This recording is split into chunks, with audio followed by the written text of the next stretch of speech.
this is the last session on this stage today. Yeah, we did it. We did it, and I think it's a good segue into the open house, because we are here to talk about the Sanity community. And before kind of like diving into that, Lauren, who are you, and how long have you been working at Sanity? Well, my name is Lauren. I'm the newest member of the DevRel team, and I'll be focusing on the DEI efforts within the community. And I have been here 3 weeks and 1 day. That's not much. Do you want to introduce yourself, Knut, and tell us how long you've been here? Yeah. So again, I just did in the last session, but okay. I'm Knut. I'm head of developer relations. I've been here since May 2018. So 3 years soon, or is it 4? How does math work? I don't know. How does time I think work? it's 3. Yeah, it's 3. 2020 made all year related math complex. So it did. So yeah. And together with Brian and Cap, we are the DevRel team at Sanity, and of course, a lot of our responsibility is to talk about Sanity and promote it and teach it, but also be kind of like these hosts of this community. That today you will primarily find it in the Slack workspace that we have. You can go there to go there. You can go on slack.sanity.io. But now we also have launched this new community section on Sanity.io, where people can post their stuff and soon be on a map. It seems like so a lot of things going on. And today we are here to also talk about how we think about the community as an inclusive and diverse space. And we wanted to do that by framing it in the company values. And here they are. So I know company values isn't usually a thing that you are kind of like, oh yeah, company values. But at Sanity.io, we actually think about these quite a lot. This is the first slide on our all staff weekly all staff meeting every time, and we discuss them and think about them and try to relate them to pretty much all parts of what we do. And it seems proper to also do that for the community. And when we planned this talk, it strangely just panned out. So yeah, here they are. It's embody empathy, rely on trust, work on what matters, be considered but be brave, value difference, celebrate change, and be mindful and clear. So I thought we could start with looking back. Yes. So do you want to tell us a little bit about sort of the origins of the community and how things got started? Sure. So yeah, the first assignment I got as a newly hired head of developer relations was to create a space where people could ask us questions about how this product and how this platform worked, because we anticipated a lot of questions because people hadn't used it yet. And there's a lot of API surface. And we did kind of like a lot of research on all the kind of like community platforms and so on before just deciding on Slack for some reasons that made sense at the time. And I was super nervous about that because it felt like a huge responsibility to let a lot of people into kind of like this chat text setting and have them talk about technology. We have seen countless examples of that not going that great, and people being not nice to each other and so on, exclusive and so on. So that was kind of like a huge concern for me. And to my relief, people inside of that Slack workspace are generally almost always, as far as I have seen, great to each other. super helpful. There's a positive tone. People are cheering each other on, and are respectful. And I think that is partly because as a team, we decided to be present and to kind of like model that behavior. It has mostly just been a joy to be part of that since we launched that in 2018.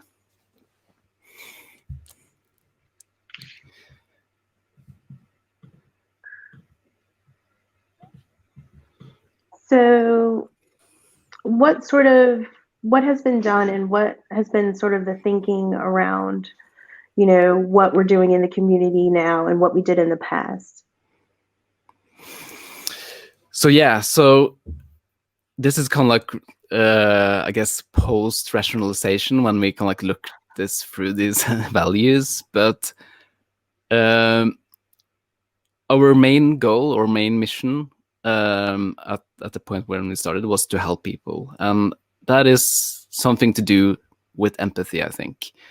Yes. Of course, because when you try this new product, there might be rough edges, there might be things that isn't super well explained in the docs, and so on, and people might get frustrated and so on. So it was kind of like a decision to never blame it on the user, to use that feedback when people might be frustrated and so on as kind of like super valuable feedback to improve. And one thing is to take that feedback. The other thing is also how you communicate and relate and talk to people who might be kind of like just want to get this working, and don't have kind of like that time to be like, dear person, I have this problem. So kind of like taking part of that pain and feeling that and trying to be helpful was a pretty clear decision, and it came easy.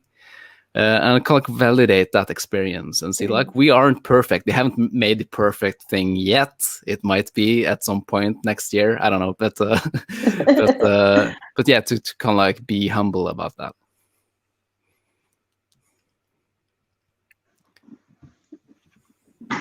Excellent.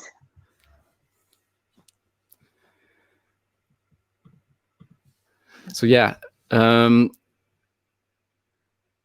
And then we also had to kind of like rely on trust, because we have to trust that people would relate to and follow the code of conduct that we have, that you're kind of greeted with when you enter this Slack, and that people have each other's kind of best interest in mind. And this is always a risk for online communities, I think, especially when they grow. So I guess we will come back to how we think about that in the future. And also mentioned kind of like the workspace, the Slack workspace. That was kind of like a pragmatic decision to put it in there. And turns out Slack hadn't really communities in mind when they kind of like developed their product. So now we hit with this kind of like 10,000 message retention. So messages will disappear out in the paywall and so on. But we have managed to kind of like get around that with having this community studio that indexes all the threads and so on. But if you start to feel kind of like that friction, and my worry is coming back because Slack hasn't any mechanisms for moderation. So you can't block people if they harass you and so on. So it feels like there soon is a time where we need to think about how this community and Slack and everything works.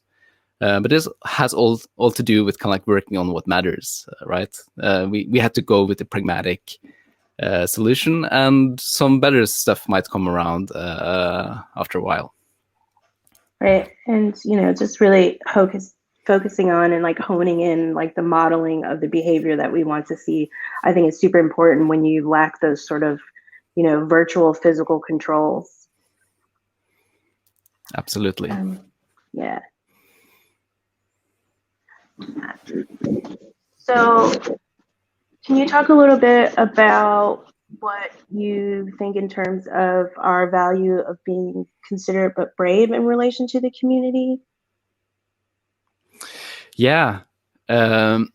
So it's like we can't probably help everyone at all times, even though we really want to, and we bring in more people and so on to cover more.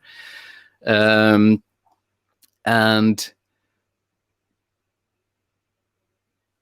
when we launched this community on Slack, it came with kind of like certain risks, as I talked about. Like anyone can join. Like you don't have to hand in an application to kind of like join this community, and I think that is great. But it also means that we need to think about that. So this is kind of like not perfection. Like we could have kind of like put in a lot of measures in place and so on, but we kind of wanted it to be great, and we did that through being present and being kind of like visible as kind of like Sanity team members. And yeah, and that is also, I think, the way we are going forward. The community studio started with as kind of like this. It only did this one thing, and then we have started to add more features to it and so on. We still haven't used we are actually tracking all of the emojis that people are using every day. We haven't used that for anything yet. I look forward to wait to do something fun with it. Yeah, we should. Or the community can through the APIs. Yeah. You can drag the emojis out of the content lake, I guess, and do something fun. That would be awesome. And yeah, I guess I kind of like also can comment on kind of like difference and change and being mindful before diving into the interesting section, which is the future, right? Yes, the future. And it should be obvious by now that kind of like an important value for us, for the community as well, is kind of like difference and diversity, and having people with different experiences interact and learn from each other is super important, especially when you are trying to figure out this new thing and how we should work in the future with content and so on. And of course, like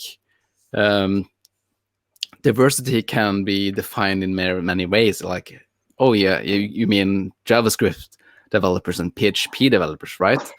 Sure. Yeah. Yeah, we didn't tell. Like you are actually coming from the PHP world. I am. Yeah. Coming from the he who shall not be named content management service. Exactly. But it's also the case that there has been differences in how accessible technology and kind of like working in tech has been for different people. So we have people with other experiences and backgrounds and so on who aren't that present in kind of like on this scene, if you want. Which we'll get back to pretty soon. And yeah, so things will change. We are changing, like slowly but surely, and this is something that, as a startup, we should kind of like embrace. As like when I started, we were like 12. Now we are closing to 50, and we will grow even more. And the same with the community. We are kind of like 6,500 people have kind of like been members of this Slack, which is a lot of people, and we will be more people.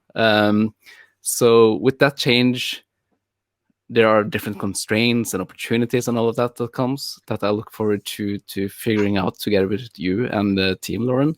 And when we have a lot of change, we also need to be mindful, intentional, and clear about that.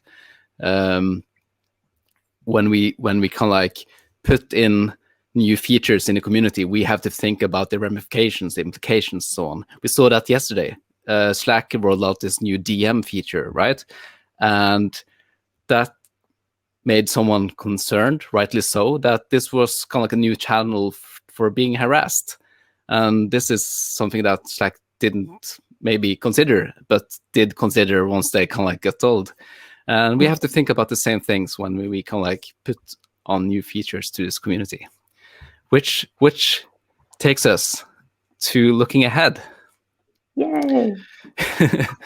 So if you think about empathy and community and kind of like what we can do, Lauren, what are your thoughts there?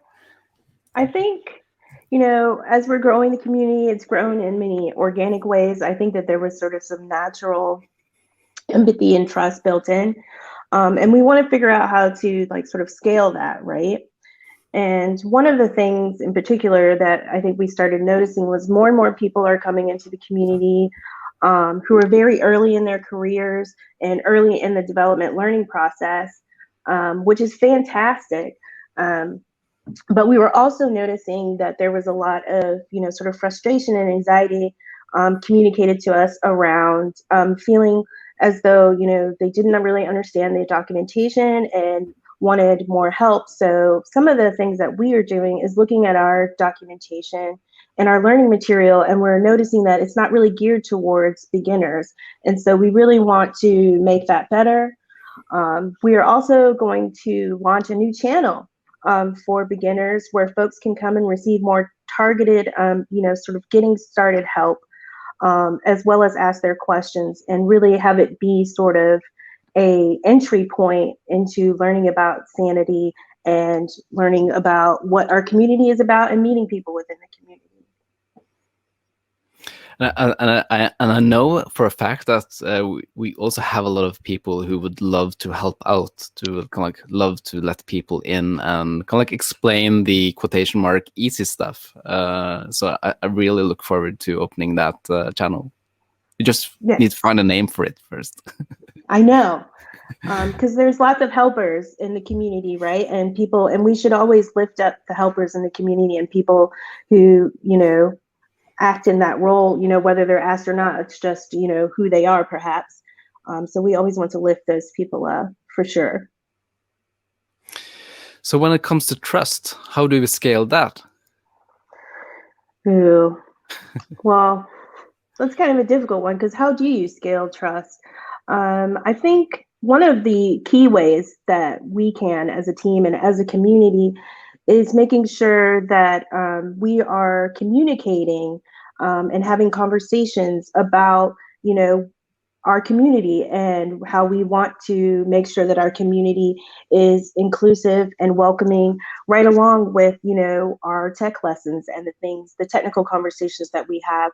But I think we should also be discussing, our values and what we want to see in the community.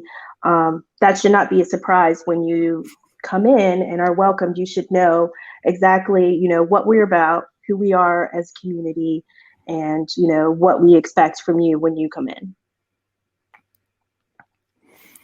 Yeah, and we have kind of still to figure out kind of like all of the exactly, like it is your third week and so on, and we also do want you to be a part of that thinking, but like some of the reason that we kind of like looked for this position in developer relations with this DEI focus is kind of, it was partly spurred by the happenings and protests last year, where we, as many other companies did, kind of like made a statement and asked people to hold us accountable. And this is something like we have thought a lot about. How can we take the words that's so easy to put out on the web and turn them into actual action, because it is the action that matters. And do you have kind of like thoughts about what matters, kind of like, let's say in the next half year, the next year, when it comes to community? I do. I have several thoughts. I think one of the main things that matters is, I think that we need to work on and continue to grow our uplifting of underrepresented voices in our community. And, making sure that we have a space and a community that welcomes, new experiences, different experiences, and that there is space for everyone. I also think that, it's super important that I think we talk about these things in the context of learning, right? So learning sanity or learning development. Sort of implicit in creating a natural learning environment, you also have to have, these values in place that we have: empathy, trust, and, knowing what the community wants. But with that, we can, sort of also create this space where underrepresented groups can be lifted up and also feel comfortable to communicate their experience, but also we can act as, a sort of a gateway to access, because we know that there are underrepresented groups in tech, and it has nothing to do with ability. It is primarily an access issue. So if we can grow our community in a way that welcomes and wants to champion, those voices, we can provide, access in terms of people wanting to come and learn more, or even people looking for sort of networking in terms of career opportunities. Yeah, I think kind of like the thing about learning is it's so great, and it's also such a good feeling to be able to teach someone who hadn't maybe the same opportunity, technology, and experience when they kind of like get it and Yes. feel that kind of like mastery and empowerment. It's kind of like the greatest feeling. Like I've taught pensioners and kind of like 80-year-old people how to do HTML and CSS, and it totally just like takes 2 hours and they are into it. And the kind of like the joy of learning is so great to be part of. And also funny when I ask you how to turn off the computer afterwards after having written HTML and CSS. But it goes to show that kind of like there's a lot of things with technology. It never ceases to kind of like be stuff to learn. So yeah. Yeah, and also, I think, you grow and learn in that experience as maybe a mentor or a teacher too, because, you can know something really well, but it's a different skill set to be able to convey the knowledge that you have and pass it on to someone else. And so that really is, that learning is definitely a reciprocal relationship, which is definitely something that we, want to continue to foster in the community. And that, I've only been here for 3 weeks, but when I've looked back at the community, I have definitely seen examples of that sort of reciprocal style learning relationship, which is great. And when it comes to kind of like celebrating difference is maybe kind of like something that underpins this, but when it comes to that, how can we kind of think about that and the future of the community? So again, I think, we need to sort of, I think as a team, we recognize, and as an organization, right, we recognize that, diversity is certainly a source of growth and strength. And, that's something that we need to radiate out into the community, which we do, and the community will radiate that back to us. So within that, we want to, make sure that we are hearing from people and giving people who don't always, have their voices heard an opportunity to be heard in the tech space, but also to contribute to the tech space, right? We know that the more diverse ideas you have, the better your innovation is, and the better anything that you create will be. So that's something that I think we really need to work on and sort of hone in on, and just, make sure that we are always having that in the forefront of our minds as we're growing the community. Yeah, so probably there will become like more touch points if you want to talk with us about these things and so on, and I guess we will try different things out, and they might not be kind of like hitting the mark exactly, but that just goes to our values. They shouldn't, right? Yeah. Because learning and all of that. In learning and, being able to accept and receive feedback. And, I think as DevRel team, and even as an organization as a whole, like, we welcome feedback and we want the community to give us feedback. about the things we're doing, what works and what doesn't work. That's super important to us. Absolutely. And to the last one, mindful and clear. Clear. This is my favorite one. So, we're 3 years into this community, and I think we're starting to see, lots of people come in, and that's really great. But I think in terms of our responsibility to, growing the community and providing and working on, diversity and inclusiveness within that space is making sure that we are, always intentional and authentic in our actions. That is super important because, that's part of, the other things that we've been talking about, trust and empathy. If you're not acting in, an intentional, authentic way, those other sort of values go out the window. And part of that intentional act, from the organization is creating the position that I'm in now. And to be clear, that's not to say that, I, being one person or this position, is going to come in and just be responsible for maintaining and creating, this sort of diverse and inclusive space.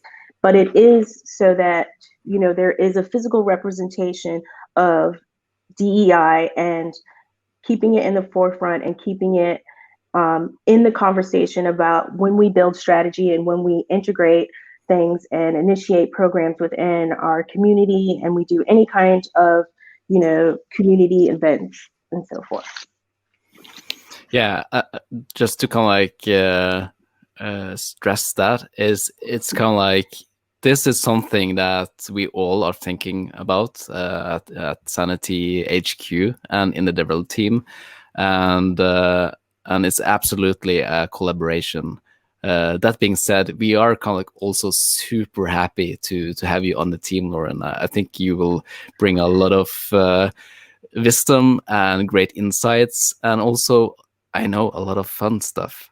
And yeah, no high expectations, right? But I look forward to also having a lot of fun with this ever-growing community. And I guess speaking of having fun with the community, this is probably the end of this section, and we are moving into another one. Yeah. So waiting. I guess Cap and Tarun will kind of like bring people into the rooms and so on, and do come and say hi to the DevRels, to Lauren, to me, to Cap and Brian, and everyone else. And again, it has been a fantastic day. So much fun, even for us who knew what's going to happen. but yeah. Yeah, it was fantastic. Everyone did a fantastic job. I'm proud of everyone. Me too. Right. Thanks you all for listening to us.